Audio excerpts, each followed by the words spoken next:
Everyone, and welcome. Today, we're going to do something a little different. We're not just going to talk about writing, we're going to talk about building. We're going to look at crafting the perfect paragraph, but think of yourself as an architect, designing something solid, logical, and really built to last. Okay, let's get into it. So let me start with a question for you. What in the world does a really strong paragraph have in common with a well-built house? I mean, they seem like totally different things, right? But believe it or not, they share a fundamental secret. And that secret is all about structure. A good paragraph isn't just a bunch of sentences thrown together. No way. It's a carefully constructed unit. Just like a house, every single piece has a job to do, and it all has to start with a solid foundation. Right. So, every good building project needs a plan, a blueprint. And in the world of writing, that blueprint is your topic sentence. It's the very first thing you lay down, and everything, and I mean everything else, is built right on top of it. A topic sentence pretty much does what it says on the tin. It introduces your topic, and it clearly states the main idea you're about to dig into. Think of it like a promise you're making to your reader, telling them exactly what's coming next. It provides the focus that holds the whole structure together. But here's the key. A topic by itself isn't enough. It needs a direction, what we call a controlling idea. Just look at these examples. Mexico City, that's just a topic. Kind of broad, right? But saying it's facing severe water shortages, now that's a controlling idea. It's your angle, your argument. It narrows the focus and tells the reader exactly which path you're going to take. All right, so the foundation is set. Now it's time for the real work. Putting up the walls, the beams, the stuff that actually holds the roof up. These are your supporting sentences, and this is where your main idea really starts to take shape. Now, supporting sentences have one primary job, to prove that your topic sentence is true. That's it. If your topic sentence was the promise, these sentences are you delivering on that promise. They give the evidence, the details, the substance.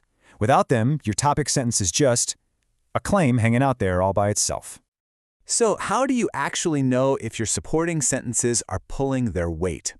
Well, there's a great way to come up with strong supporting details, and it involves asking some really simple but super powerful questions about your main idea. It's actually that simple. Your supporting sentences are the answers to these basic questions. Think about it. Whenever you make a claim, your reader is automatically thinking, okay, but how? Why? Give me an example.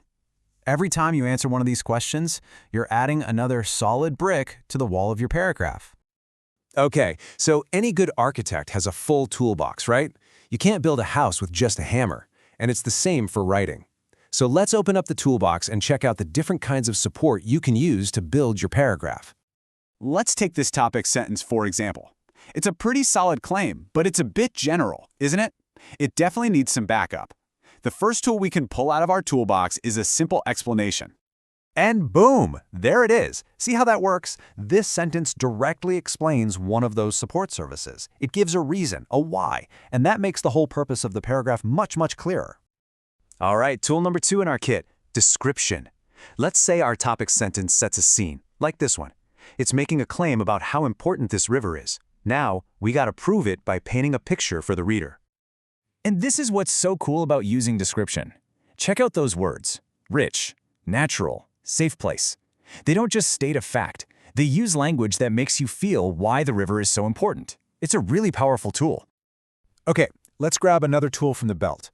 What if your topic sentence makes a really strong claim, like this one? It's not enough to just say note-taking is useful. We have to show why. We need to give a solid reason. And there you have it. That's the logic. This sentence gives a direct cause and effect that backs up the main idea. It answers that why question, which makes the whole argument so much more persuasive.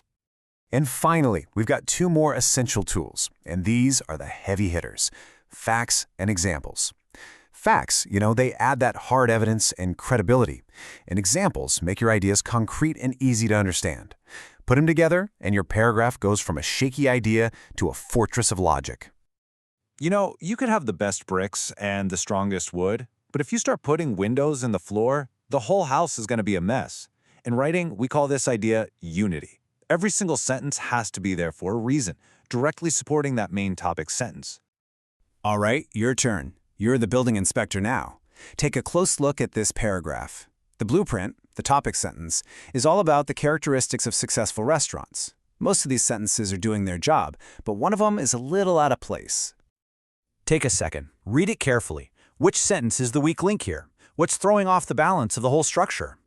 Did you spot it? It's that sentence about French cheese. Now, it's kind of related to ingredients, sure, but it goes off on a tangent. The paragraph isn't about where food comes from. It's about the general characteristics of a great restaurant. By taking that one sentence out, the whole paragraph becomes stronger, more focused, and perfectly unified. And just like that, you've gone from a simple blueprint to a finished, powerful structure. So, before we finish up, let's do a quick final walkthrough of the architectural principles we just covered. So here it is, the architect's checklist. First, you start with that solid blueprint, your topic sentence. Then, you build strong walls with supporting sentences, using all those tools like explanations, descriptions, facts, and examples. You make sure every piece fits together for perfect unity. And finally, you have to add the roof, the concluding sentence. Now, the key here is not to add any new information. It's just there to wrap it all up, either by restating the main idea or summarizing your points. It's the final touch that says, okay, we're done. You see, every great idea deserves a strong structure to live in. And now, you've got the tools of an architect, so you're ready to build. The only question left is, what amazing structure are you going to build next?